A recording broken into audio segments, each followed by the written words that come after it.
ठिकाणी मी महाचमत्कारिक शब्द उपयोगात आणलेला आहे आणि निश्चितच ह्या भागात मी कुठल्या एखाद्या केंद्राचं नाव न घेता जी चमत्कारिक उदाहरणं आहेत ते विशेष करून नजरेस आणतो. उदाहरणादाखल अकोल्याला मी गीता सर्जने ऑटोइम्यून डिसीज ह्या युवा मुलीचा आजाराबद्दल ऐकलं आणि त्यामधून ती कशी कव्हर झाली. आता ऑटोइम्यून डिसीज म्हणजे काय, तुम्ही हे तुमच्या माध्यमातून माहिती मिळवा. शेगावचे एक आपला मस्क्युलर आजार असलेला त्यांना 35 वर्षाच्या युवकाला आजार आहे आणि तो या विद्येतनं कव्हर झाला. असंच काटेल येथे एक 9व्या वर्गातली मुलगी, म्हणजे ती आता 12वी-13वीला असेल, तर तिला 9व्या वर्गात डॉक्टरने सांगितलं की तुझा रेटिना फाटत आहे आणि तू 5 वर्षात आंधळी होशील. तिनं ती बातमी वडिलांनासुद्धा सांगितली नाही, कारण वडील तर हार्ट अटॅकने मरूनच जायचे. पण पुढे 2-3 वर्ष त्यांनी ते दुःख सहन केलं, आधुनिक चिकित्सेची औषधं घेतली. जेव्हा ती या मार्गाला आली तेव्हा तिला त्यात रिलीफ मिळत आहे. याच काटेलच्या एका केंद्रात मी एक अशी युवती, तिचं नाव मुद्दाम मी सांगत नाही कारण तिलाच आम्ही यूट्यूबवरनं ते डिलीट करायला लावलं, तर तिला तर अक्षरशः वेडेपणाचे झटके, त्याला शॉक देत आणि इतरही गायनिक अनेक प्रॉब्लेम होते आणि ती आता कॉलेजमध्ये फर्स्ट येत आहे.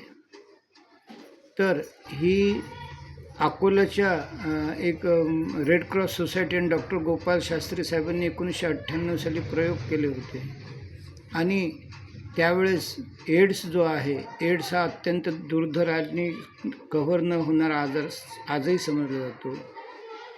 तर डॉक्टर साहेब सांगतात की 77 पेशंट होते आणि ते सर्व स्थिरावलेत आणि एकच मंत्र गोपाल शास्त्रींनी दिला की तुम बकरी बनकर जिओ.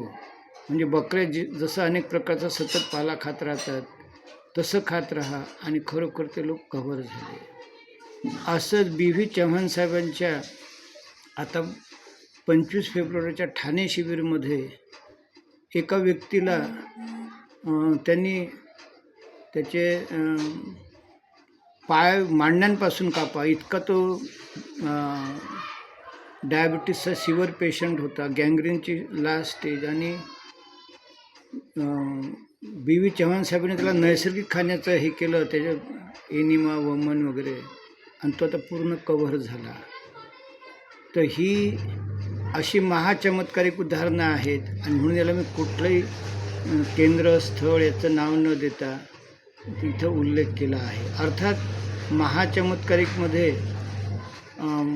B.V. चव्हाण साहेब सांगतात की नागपूरचे थानवी नावाचे कॅन्सर पेशंट बस फक्त 5 तास मृत्यू उरला होता, आज ते ठणठणीत जगत आहेत.